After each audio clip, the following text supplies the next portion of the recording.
Well, we're going to start with Ukraine and the cataclysmic events that took place during the last 72 hours or so.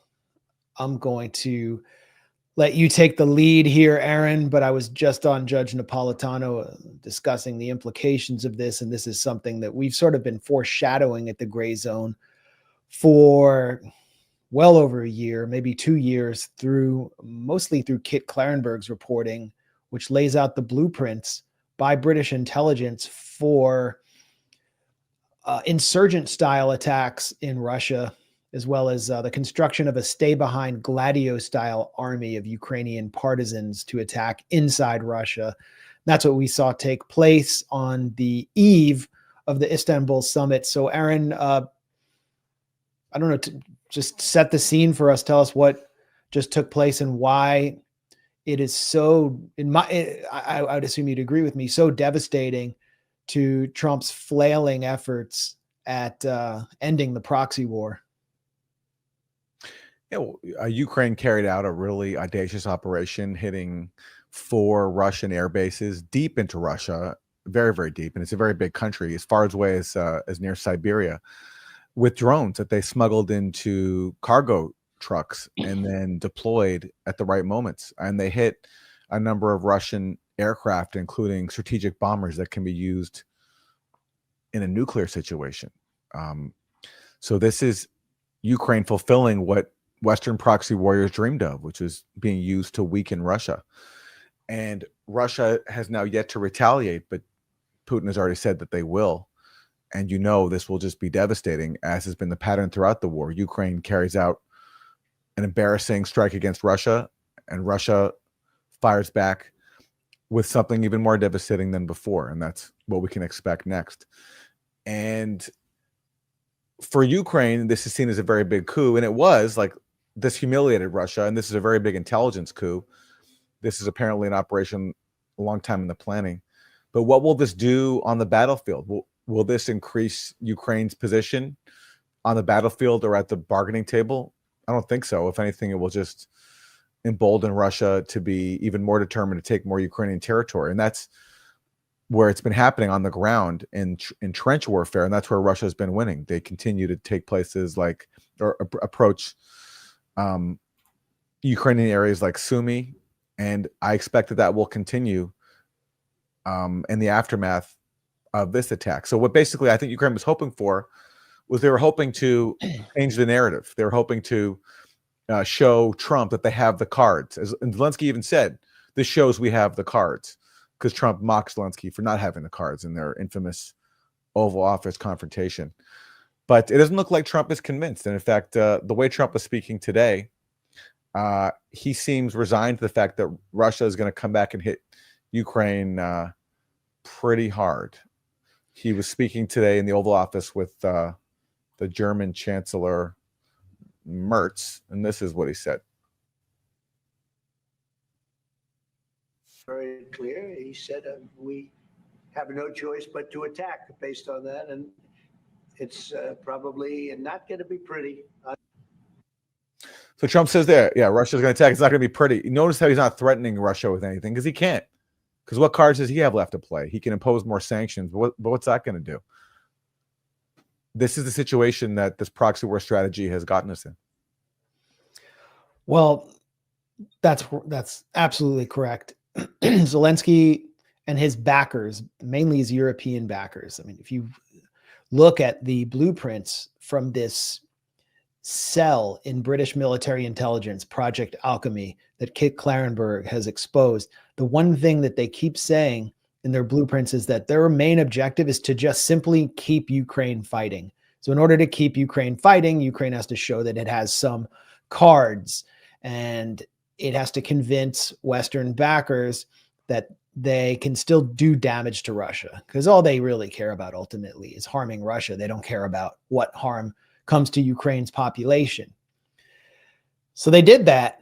So now there's new pressure on Trump to not just sanction Ukraine, not just sanction Russia, which is the most sanctioned country on the planet, And they failed to turn the ruble to rubble. Russia has demonstrated that the sanctions just simply can't affect Putin's strategic calculus.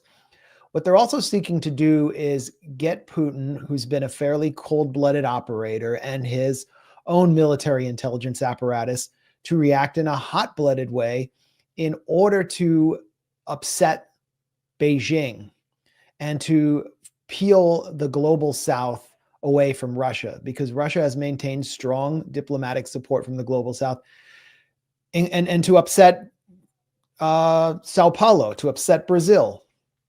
So far, it's not happening. And as you said, Russia continues to plow ahead on the battlefield. I think that's what they will continue to do here.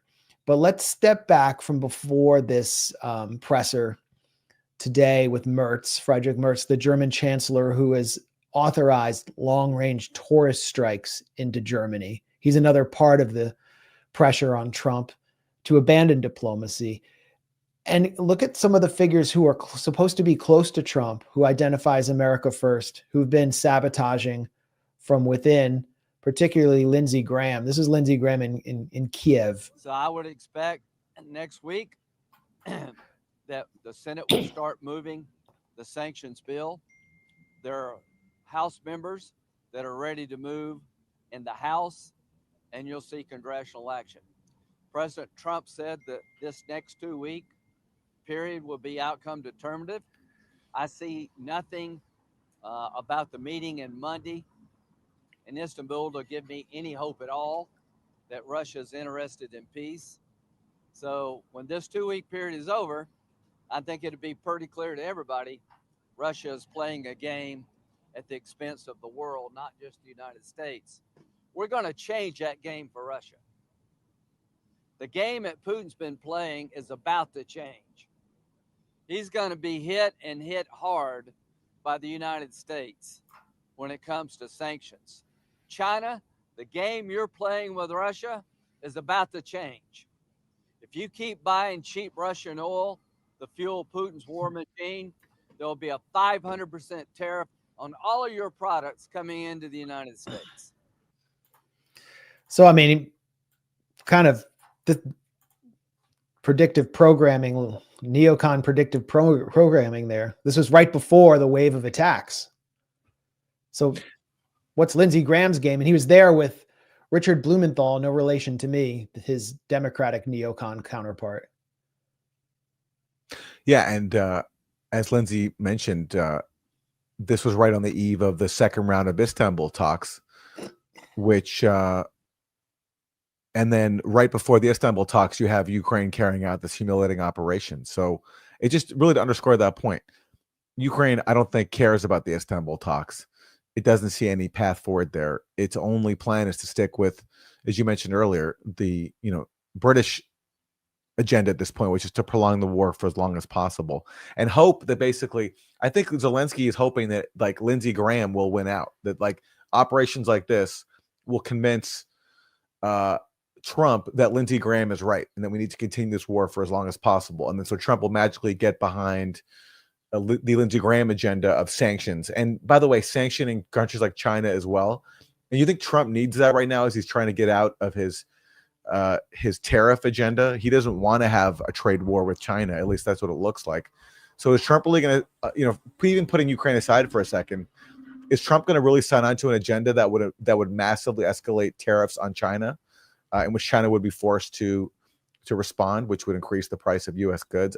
I just strongly doubt that. And the way Trump is talking, it doesn't look like he has any interest in escalating with Russia. I mean, we heard that earlier clip from today where he said, yeah, it's not going to be pretty, Russia's response. And he was basically saying he's not going to do anything about it.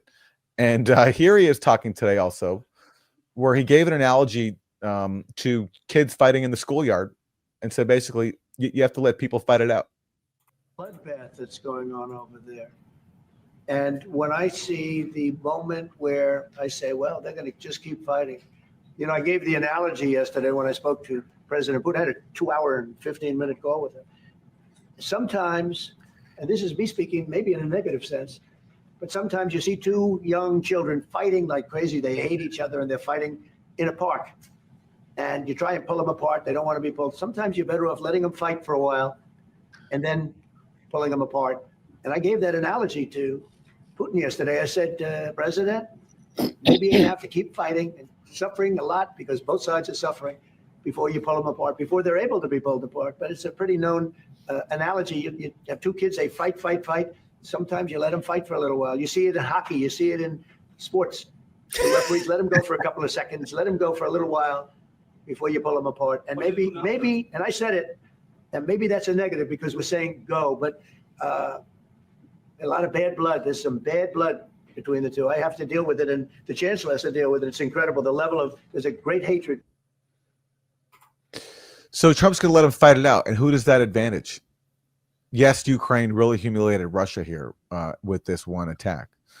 There's no denying that. But who has the advantage in a schoolyard style brawl, as Trump puts it? It's Russia, because that's why Russia has taken 20% of Ukrainian territory. And the one chunk of Russian territory, Kursk, that Ukraine took briefly, is now back totally in Russian hands. So that tells you right there who has the advantage if Trump is just going to let the two sides fight it out. And I think basically, just to stress this point, Zelensky and his aides were hoping that showing Trump that they can humiliate Russia by taking out Russian strategic bombers, which is a big blow to Russia, might convince Trump to see the benefits in this proxy war investment. But that's not his agenda. He wasn't on board with this. He went along with it in his first term reluctantly, but largely because of Russiagate. But now in his second term, after campaigning on a promise to end the war in 24 hours, he's just not driven by the same Cold War mania that pretty much everyone else in Washington is. And he's not going to invest the political capital in prolonging this war.